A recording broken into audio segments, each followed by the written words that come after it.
Assalamualaikum warahmatullahi wabarakatuh. Selamat pagi anak-anak. Sebelum belajar, Waalaikumsalam warahmatullahi wabarakatuh. seperti biasa, sebelum kita mulai, mari kita berdoa. Bismillahirrahmanirrahim. Al-Fatihah.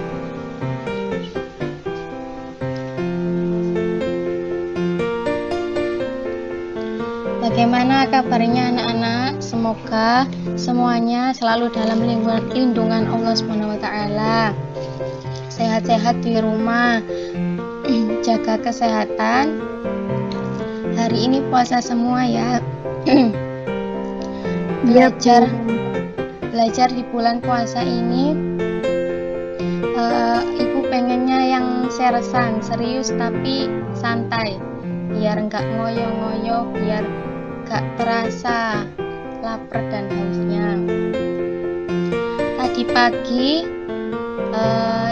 siapa yang sudah baca Al-Quran? Ibu harap semua murid-murid ibu ini setiap harinya membaca Al-Quran, karena Al-Quran itu kita yang harus kita imani dan harus dipelajari, mulai dari membaca, mempelajari ayat-ayatnya sampai mengamalkannya.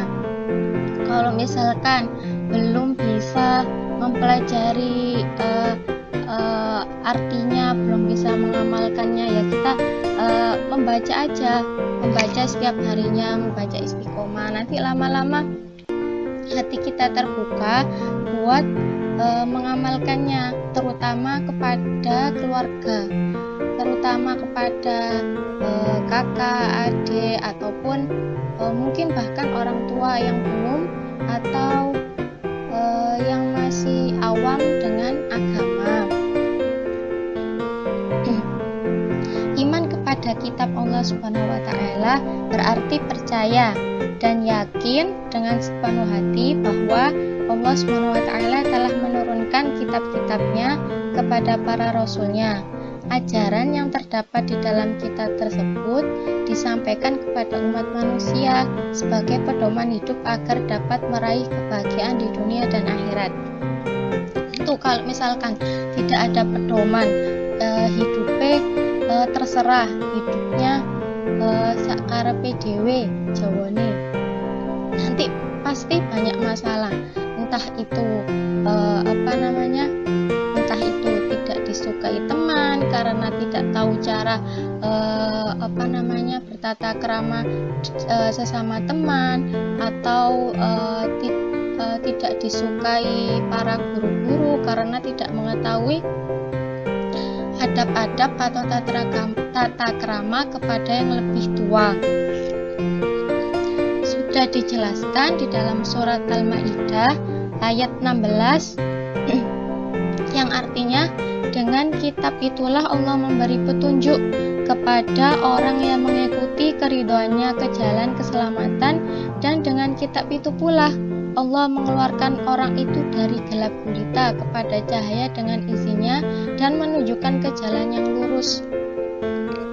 Nah, orang yang tadinya nggak tahu sholat jadi tahu sholat karena sholat itu merupakan tiang agama.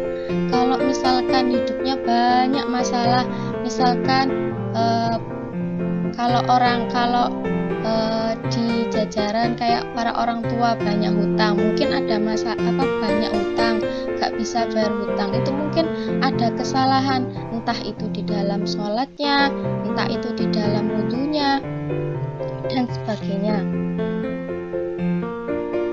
Nah, di sini nama-nama kitab Allah Subhanahu wa Ta'ala dan Rasul penerimanya.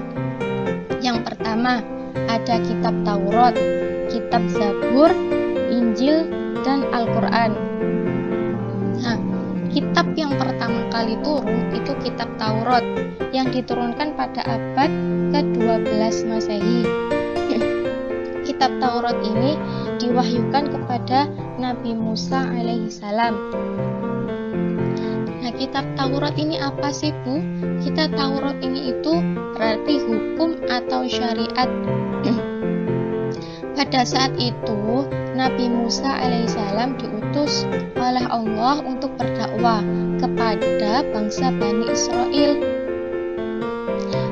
Karena itu, kita meyakini bahwa kitab Taurat diperuntukkan sebagai pedoman dan petunjuk hidup bagi kaum Bani Israel saat itu. Jadi, berarti kita harus mengimani semua kitabnya yang diturunkan oleh Allah Subhanahu wa taala. Enggak harus semua, karena kitab Taurat pada saat itu perhatikan hukum dan syariat. Nabi Musa diutus untuk memperbaiki, untuk istilahnya itu mendakwai kepada kaum Bani Israel. Jadi kita hanya perlu mengimani saja. Oh, kitabnya ada 4. Kita hanya perlu tahu, tetapi tidak perlu mempelajarinya. Kemudian pokok-pokok kitab Taurat ini itu diantaranya ada 1, perintah untuk mengesahkan Allah Subhanahu wa taala. 2, larangan menyembah patung atau berhala. 3, larangan menyebut nama Allah Subhanahu wa taala dengan sia-sia. Perintah menyucikan hari Sabtu, perintah menghormati kedua orang tua, larangan membunuh sesama manusia, larangan berbuat zina, larangan mencuri, larangan menjadi saksi palsu, larangan mengambil hak orang lain. Yang kedua, kitab Zabur. Allah turunkan kemudian kitab Zabur pada abad ke-10 sebelum Masehi. Kitab Zabur ini diturunkan kepada Nabi Daud alaihissalam untuk bangsa Bani Israel atau umat Yahudi. Adapun di dalam firman-Nya Allah Subhanahu wa taala di dalam Quran surat Al-Isra ayat 55 yang artinya, dan Tuhanmu lebih mengetahui siapa yang di langit dan di bumi, dan sungguh kami telah memberikan kelebihan kepada sebagian nabi-nabi atas sebagian yang lain, dan kami berikan Zabur kepada Daud. Di situ Allah jelas banget ya, di dalam surat di dalam Al-Quran situ sudah dijelaskan bahwa kitab ini untuk nabi ini, kitab ini untuk nabi ini, diperuntukkan untuk kaum Bani Israel, diperuntukkan untuk kaum Yahudi.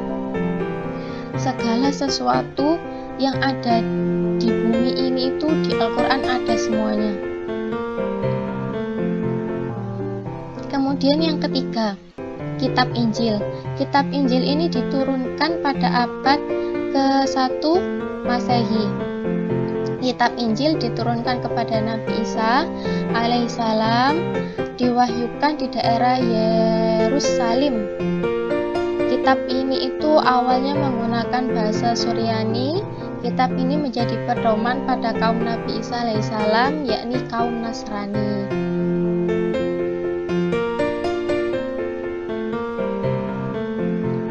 Kitab Injil berisi pokok yang sama dengan kitab-kitab sebelumnya. Namun ada yang menghapus bagian ajaran kitab Taurat yang sudah tidak sesuai dengan zaman itu. Nah, di sini yang Ibu ketahui ada 4 umum isi dari kitab Injil. Yang pertama, perintah untuk kembali mengesahkan Allah. Kedua, membenarkan keberadaan kitab Taurat. Ketiga, menghapus beberapa hukum dalam kitab Taurat yang tidak lagi sesuai dengan perkembangan zaman. Yang terakhir, menjelaskan bahwa kelak akan datang kembali Rasul setelah Nabi Isa alaihissalam, yaitu Nabi Muhammad SAW. Jadi, di dalam kitab Injil yang berisikan di dalam kitab Injil itu sudah dijelaskan bahwa Nabi terakhir itu Nabi Muhammad, Nabi yang akan membawa zaman itu lebih terang, kemudian menjadikan jahiliyah kepada zaman yang terang benderang.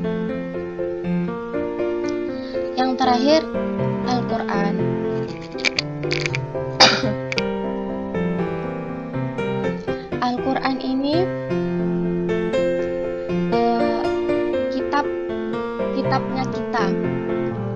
zamannya kita. Kitab Al-Quran diturunkan pada abad ke-7 Masehi. Kurun waktu tahunnya sekitar 611 sampai 632 Masehi.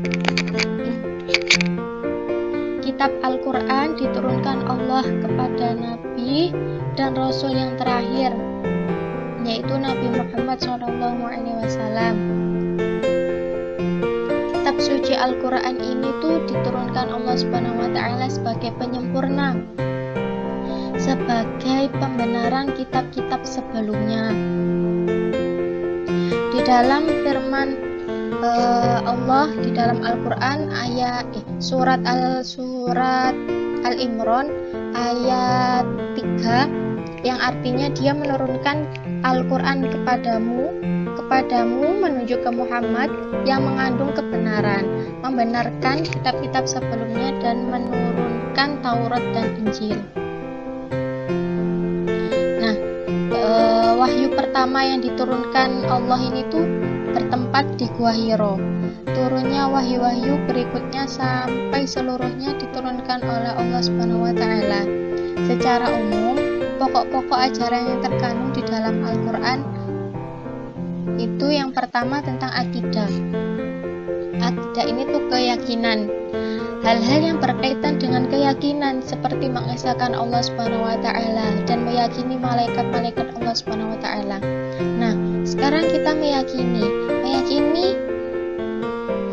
sesuatu hal-hal yang gaib, sesuatu hal-hal yang tidak bisa kita lihat. Nah, di situ kita untuk berusaha meyakini, kita tidak usah melihat secara real, baru kita meyakini, baru kita melaksanakan perintahnya, tapi kita yakin bahwa Allah itu melihat kita, bahwa Allah itu ada di mana-mana, mengawasi segala perbuatan yang kita lakukan. Kemudian akhlak ini tuh budi pekerti, yaitu budi pekerti itu maksudnya berkaitan dengan pembinaan akhlak mulia dan menghindari akhlak tercela. Mulai dari dulu yang zamannya suka menghalalkan untuk membunuh sesama manusia, sekarang di Al-Quran sudah dijelaskan bahwa tidak boleh membunuh secara halal begitu saja sesama manusia. Kemudian akhlak kepada yang lebih tua, bagaimana sopan santunnya, tata keramanya, kepada teman itu bagaimana.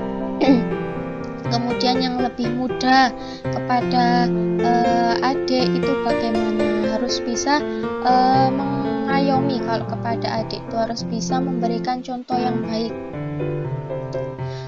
Yang selanjutnya itu ibadah yang berkaitan dengan tata cara beribadah seperti sholat wajib, sholat sunnah, apalagi bulan Ramadan ini seperti contohnya sholat taraweh, kemudian zakat dan ibadah yang lainnya. Kemudian yang keempat, muamalah, berkaitan dengan tata cara berhubungan kepada sesama manusia. Kelima, torik sejarah, kisah-kisah orang-orang dan umat terdahulu, kisah-kisah nabi terdahulu.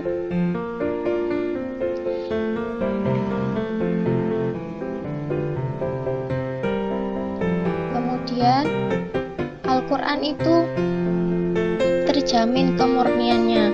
Maksudnya sejak awal turun sampai sekarang Al-Quran itu isinya tidak mengalami perubahan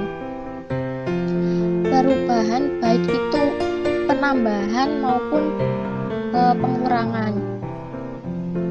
Allah telah menjamin kemurnian Al-Quran sebagaimana yang tertuang di dalam Al-Quran surat Al-Hijr ayat 9. Inna nahnu nazalna dzikra wa inna lahu lahafidun. Sesungguhnya kamilah yang menurunkan Al-Quran dan pasti kami pula yang memeliharanya. Jadi Allah sendiri yang bilang kalau kitab terakhir itu Al-Quran tidak akan mengalami perubahan. Itu itu sudah Allah sendiri yang bilang. Jadi Allah yang menjaganya, bukan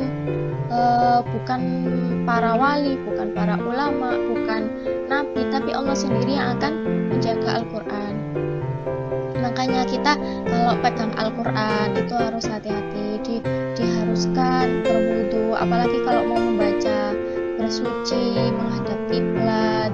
Kita harus memuliakan Al-Quran, tidak boleh ditaruh sederajat dengan kaki kita, harus di atas. Kalau bisa tuh kalau naruh Al-Quran itu di atas buku-buku pelajarannya kalian. Al-Quran yang di atas, kemudian yang bawah-bawah buku pelajarannya kalian, buku paket, LKS, buku tulis, kemudian kalau punya novel taruh yang paling bawah, dan sebagainya. Al-Quran tidak hanya terjaga secara tertulis dalam mushaf seperti yang anak-anak lihat sehari-hari. Al-Quran juga terjaga dalam hati dan pikiran para penghafal Al-Quran yang jumlahnya jutaan. Seperti kita kenang sedikit, seperti Syekh Ali Jaber itu, Masya Allah itu sampai membuat khusus untuk para orang-orang yang tidak bisa melihat. Itu juga perjuangan beliau, kemudian memberikan pencahayaan penerangan bagi rumah-rumah yang belum ada listrik. Itu juga program beliau sampai sekarang juga jalan. Dalam Al-Quran itu seluruh ayat-ayat Al-Quran itu diturunkan secara bertahap, sedikit demi sedikit dan berangsur-angsur dalam kurun waktu 22 tahun 2 bulan 22 hari atau kurang lebih 23 tahun. Jumlah surat Al-Quran, jumlah surat dalam Al-Quran sebanyak 114 surat. Ditinjau dari masa turunnya, surat yang diturunkan sebelum Rasulullah SAW hijrah ke Madinah dinamakan surat Makkiyah. Sedangkan surat yang diturunkan setelah hijrah ke Madinah itu dinamakan surat Madaniyah. Umat Islam yang menjadikan Al-Quran sebagai pedoman dalam kehidupan sehari-hari sudah tentu akan menjadi hidupnya terarah dan selamat sampai tujuan yang sebenarnya. Tujuan hidup sebenarnya adalah bahagia di dunia dan bahagia di akhirat. Gak hanya bahagia di dunia, tapi nanti di akhiratnya sengsara. Nanti gak bisa ketemu keluarga lagi, terus gak bisa bertemu Rasul dan sebagainya.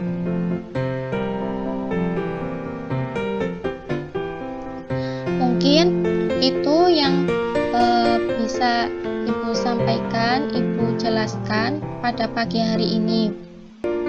Alhamdulillah, semoga apa yang Ibu sampaikan dapat bermanfaat bagi kalian, dan kemudian semoga Ibu berharap setiap harinya selalu membaca Al-Quran, karena membaca satu huruf dalam Al-Quran itu pahalanya 10. Nah, kalau 10, kalau kita hitungan matematika itu udah dapat berapa ratus, dapat berapa ribu pahala kita membaca Al-Quran gratis, gak usah bayar. Kemudian seperti yang sudah Ibu bilang tadi, Al-Quran itu wajib kita imani serta dipelajari, beda dengan kitab-kitab lainnya yang hanya kita yakini tetapi tidak harus kita pelajari. Ibu mohon maaf apabila ada kata-kata yang kurang dimengerti, kurang diperjelas, atau ada kata-kata yang menyinggung atau menyakiti. Nanti kalau misalkan ada pertanyaan dan ada yang ingin ditanyakan mengenai ini di dalam kehidupan sehari-harinya bisa melalui WA. Kapanpun waktunya nggak terbatas, silakan. Mohon maaf yang sebesar-besarnya. Assalamualaikum warahmatullahi wabarakatuh.